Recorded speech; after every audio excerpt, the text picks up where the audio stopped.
কাঁচা আম শেষ হবার আগে তো আপনারা কিন্তু এইভাবে আমের মোরব্বা তৈরি করে আর সারা বছর কিন্তু সংরক্ষণ করে রেখে দিতে পারবেন। আর দেখুন বন্ধুরা, আজকের এই কাঁচা আমের মোরব্বাটা কতটা সুন্দর হয়েছে, কত লোভনীয় হয়েছে দেখুন বন্ধুরা, আর একেবারে কাঁচের মতো স্বচ্ছ হয়েছে। আর দেখুন ভিতরে চিনি শিরাও কিন্তু কত সুন্দরভাবে ঢুকেছে, তো অসম্ভব সুন্দর হয়েছে আজকের এই আমের মোরব্বাগুলো, তো দুর্দান্ত লাগছে দেখতে। নমস্কার বন্ধুরা, রূপার রন্ধনশালায় আপনাদের সকলকে অনেক অনেক স্বাগত জানিয়ে চলে এসেছি প্রতিদিনের মতো আবার একটা দারুণ রেসিপি নিয়ে। তো আজকে আমি কাঁচা আম দিয়ে বানাবো কাঁচা আমের মোরব্বা। আর এই কাঁচা আমের মোরব্বা বানানো বন্ধুরা খুবই সহজ, আর মাত্র দুটো উপকরণ দিয়ে কিন্তু এই কাঁচা আমের মোরব্বাটা তৈরি করা যায়। তো বন্ধুরা, আম ফুরিয়ে যাওয়ার আগে তো আপনারা কিন্তু এই আমার মতো করে আমের মোরব্বা বানিয়ে আর বছর জুড়ে কিন্তু সংরক্ষণ করে রেখে দিতে পারবেন। তো খুবই সহজ তৈরি করা, তো আপনারা সঙ্গে থাকুন আর প্রথম থেকে শেষ পর্যন্ত পুরো রেসিপিটা দেখতে থাকুন। আশা করি আজকের রেসিপিটা আপনাদের অনেক ভালো লাগবে। আর আজকের রেসিপিটা ভালো লাগলে চ্যানেলটা সাবস্ক্রাইব করে রাখবেন, আর যারা ফেসবুক থেকে দেখছেন তো পেজটা ফলো করে পাশে থাকবেন। তো কাঁচা আমের মোরব্বার জন্য এখানে আমি 500 কাঁচা আম নিয়ে নিয়েছি। তো বন্ধুরা, আপনারা যেমন করবেন সেই রকম আমটা নিয়ে নেবেন। তো প্রথমে আমি আমগুলোর খোসা ভালো করে ছাড়িয়ে নেব।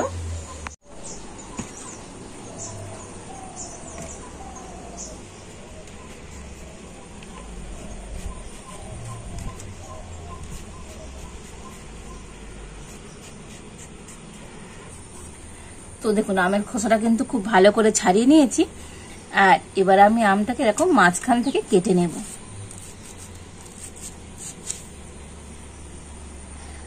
তো আমের এই আঁটিটা ফেলে দেব।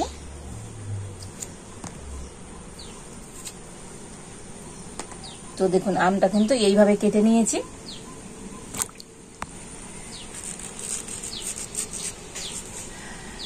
তো সমস্ত আমগুলো কিন্তু আমি এইভাবে করে কেটে নিচ্ছি। তো সমস্ত আমগুলো ছাড়িয়ে আর আমি দু টুকরো করে কেটে নিয়েছি। আর এবার একটা নিয়েছি আমি কাঁটা চামচ, আর এই কাঁটা চামচ দিয়ে তো আমের গাগুলোকে আমি একটু ফুটো ফুটো করে দেব।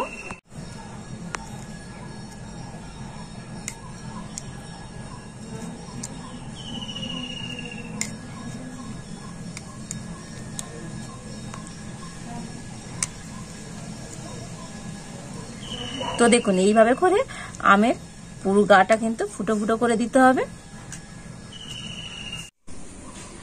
তো বন্ধুরা, এই কাঁচা আমের মোরব্বা বানানো তো খুবই সহজ। তো যে কেউ একবার দেখলে তো এটা কিন্তু বাড়িতে খুব সহজেই বানিয়ে নিতে পারবে। আর এই কাঁচা আমের মোরব্বা তো খেতে বন্ধুরা দুর্দান্ত হয়। তো দেখুন সব কটায় আম কিন্তু আমি এইরকম কাঁটা চামচ দিয়ে আর ফুটো ফুটো করে নিয়েছি। দেখেছেন তো, খুব সুন্দর করে কিন্তু এইভাবে করে নিতে হবে। আর এবার আমি একটা অন্য জায়গাতে করে জল নিয়ে নিয়েছি, আর এই জলের মধ্যে দিয়ে দেব চুন। তো বন্ধুরা, পান খাওয়ার যে চুন হয় না, সেই চুন আমি হাফ চামচ নিয়েছি, তো দিয়ে দিচ্ছি। তো চুনটা জলের সাথে কিন্তু খুব ভালো করে মিশিয়ে নিতে হবে।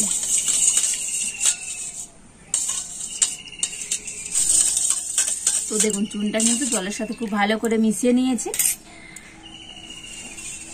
আর এবার আমি এই আমগুলোকে এই চুন জলের মধ্যে দিয়ে দেব।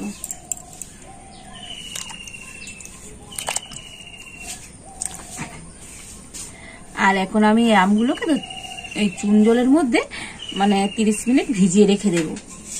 আর আমগুলো তো এই চুন জলে ভিজিয়ে রাখার ফলে তো এই আমগুলো যখন মোরব্বা তৈরি করব, আমগুলো কিন্তু একটু ভেঙে বা গলে যাবে না। তো বন্ধুরা, আপনাদের হাতের কাছে যদি চুন না থাকে তো আপনারা লবণ জলে কিন্তু আমগুলোকে এইভাবে ভিজিয়ে রাখতে পারেন।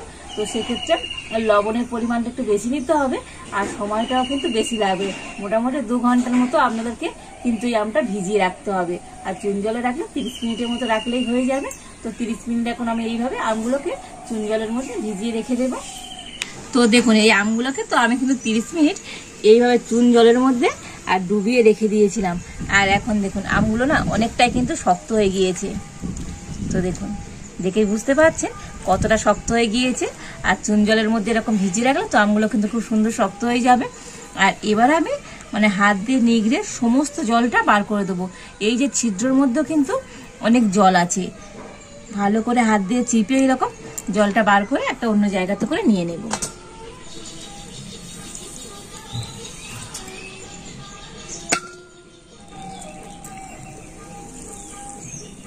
আর এইভাবে সমস্ত আমগুলো থেকে চিপে চিপে জলটা কিন্তু খুব ভালো করে বার করে দিতে হবে। তো সমস্ত আমগুলো তো চুন জল থেকে কিন্তু খুব ভালো করে মানে নিগড়ে একেবারে একটা অন্য জায়গাতে করে নিয়ে নিয়েছি। আর এবার এটা কিন্তু খুব ভালো করে জল দিয়ে ধুয়ে নিতে হবে। মোটামুটি আমি 2-3 বার জল দিয়ে কিন্তু ধুয়ে নেব।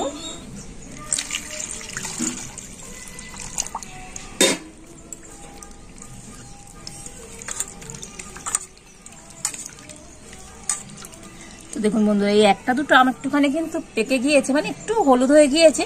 তো এতেও কিন্তু কোনো অসুবিধা নেই, মানে এতেও কিন্তু মোরব্বাটা খুব সুন্দর হবে। তো দেখুন ভালো করে জল দিয়ে ধুয়ে নিয়ে একটা অন্য জায়গাতে করে নিয়ে নেব। আবার আমি এটার মধ্যে জল দিয়ে দিচ্ছি। তো 3 বার ধরে মানে জল দিয়ে খুব ভালো করে আমি আমগুলোকে ধুয়ে নিয়েছি। আর এবার এখন মোরব্বা তৈরির জন্য এখন উনুনটা জেলে দেবো। তো উনুনটা জেলে উনুনে একটা কড়া বসিয়ে দিয়েছি। আর কড়াতে আমি দিয়ে দেবো চিনি।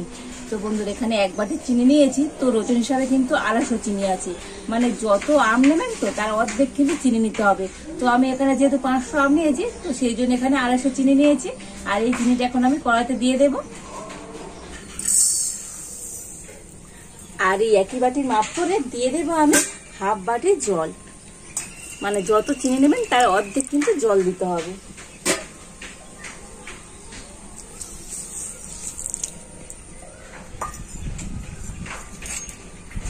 আর এবার আমি নাড়াচাড়া করে চিনিটা কিন্তু খুব ভালো করে গলিয়ে নেব। তো চিনিটা কিন্তু ভালো করে গলিয়ে নিয়েছি।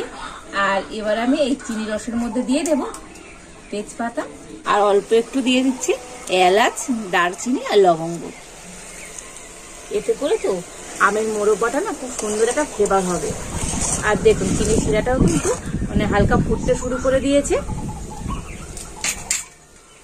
আর এবার আমি আমগুলো কিন্তু চিনি শিরার মধ্যে দিয়ে দেব।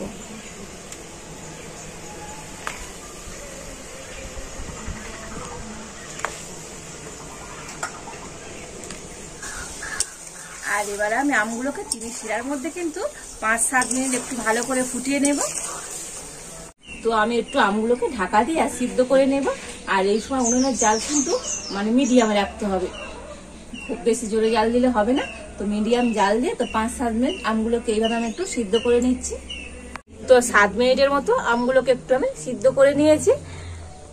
আর দেখুন বন্ধুরা কত সুন্দর হয়েছে দেখুন এই আমগুলো। তো আপনাদেরকে একটা তুলে আমি দেখাচ্ছি। দেখুন একদম যেন স্বচ্ছ কাঁচের মতো হয়ে গিয়েছে, কত সুন্দর দেখতে লাগছে দেখুন। তো বন্ধুরা অসম্ভব সুন্দর হয়েছে কিন্তু এই আমগুলো। আর তবে কিন্তু এই আমের মধ্যে এবার আমি একটু দিয়ে দেব ভিনিগার। তো এখানে এই ভিনিগারের ঢাকায় করে 1 ঢাকা ভিনিগার দিয়ে দিচ্ছি। তো এই ভিনিগারটা দিলে তো এই আমের মোরব্বাটা কিন্তু দীর্ঘদিন ভালো থাকবে। তো আপনাদের কাছে যদি ভিনিগার না থাকে তো আপনারা একটু লেবুর রস কিন্তু এর মধ্যে দিয়ে দেবেন। তো বন্ধুরা আজকের মোরব্বাগুলো তো আমার কিন্তু একেবারে রেডি হয়ে গিয়েছে। আর কত সুন্দর হয়েছে দেখুন বন্ধুরা, একেবারে স্বচ্ছ কাঁচের মতো লাগছে, কি দারুণ লাগছে দেখুন। তো অসম্ভব সুন্দর হয়েছে। আর এবার আমি উনুনের জালটা কিন্তু বন্ধ করে দিয়েছি। আর এখন আমি কড়াটা নামিয়ে নেব। আর এবার আমি ঢাকা দিয়ে এই মোরব্বাটা কিন্তু ঠান্ডা করে নেব। তো মোটামুটি আমি 15 মিনিট এইভাবে ঢাকা দিয়ে রেখে দেবো। তো তারপর আপনাদের দেখাবো আজকের এই আমের মোরব্বাটা কেমন হয়েছে। তো 15 মিনিট পর আমি মোরব্বা থেকে ঢাকাটা খুলে নেব। আর দেখুন বন্ধুরা আজকের এই মোরব্বাগুলো তো কতটা সুন্দর হয়েছে, দেখেছেন তো বন্ধুরা কত অসাধারণ সুন্দর দেখতে হয়েছে। আর এই মোরব্বাগুলো এখন আমি একটা জায়গাতে করে নিয়ে নিচ্ছি। আর দেখুন বন্ধুরা আজকের এই কাঁচা আমের মোরব্বাটা কতটা সুন্দর হয়েছে, কত লোভনীয় হয়েছে দেখুন বন্ধুরা। আর একেবারে কাঁচের মতো স্বচ্ছ হয়েছে, অসম্ভব সুন্দর হয়েছে। আর এইভাবে সমস্ত আমের মোরব্বাগুলো তো আমি একটা প্লেটের মধ্যে এইভাবে নিয়ে নিচ্ছি। তো দেখুন সমস্ত মোরব্বাগুলো প্লেটের মধ্যে নিয়ে নিয়েছি। আর কত সুন্দর দেখতে হয়েছে দেখুন বন্ধুরা, আজকের এই আমের মোরব্বাগুলো দুর্দান্ত লাগছে দেখতে। আর দেখুন বন্ধুরা আজকের এই আমের মোরব্বাগুলো তো কতটা সুন্দর হয়েছে দেখুন। আর কত সুন্দরভাবে চিনি শিরা ভিতরে ঢুকেছে, তো দেখেই বুঝতে পারছেন কতটা লোভনীয় হয়েছে, অসম্ভব সুন্দর হয়েছে কিন্তু আজকের এই আমের মোরব্বাগুলো। তো দুর্দান্ত লাগছে দেখতে, দেখুন। তো বন্ধুরা, এইভাবে আমের মোরব্বা তৈরি করে তো আপনারা কিন্তু বছর জুড়ে সংরক্ষণ করে রেখে দিতে পারবেন। আর এগুলো তো মানে রস সহ একটা কাঁচের জারের মতো রেখে দেবেন, তো সারা বছরই কিন্তু ভালো থাকবে। তো বন্ধুরা, কাঁচা আম শেষ হওয়ার আগে তো আপনারা বাড়িতে একবার আমার মতো করে এইভাবে মোরব্বা বানিয়ে রাখবেন, দেখবেন বন্ধুরা দুর্দান্ত হবে। আর এই মোরব্বাগুলো খেতেও অসাধারণ সুন্দর হয়। তো বন্ধুরা, আজকে এই মোরব্বা রেসিপিটা আপনাদের কেমন লাগলো অবশ্যই কিন্তু কমেন্ট করে জানাবেন। ভালো লাগলে লাইক, শেয়ার, সাবস্ক্রাইব করে দেবেন। আজ এই পর্যন্ত। আপনারা ভালো থাকুন, সুস্থ থাকুন। দেখা হচ্ছে নতুন কোন একটা রেসিপি নিয়ে।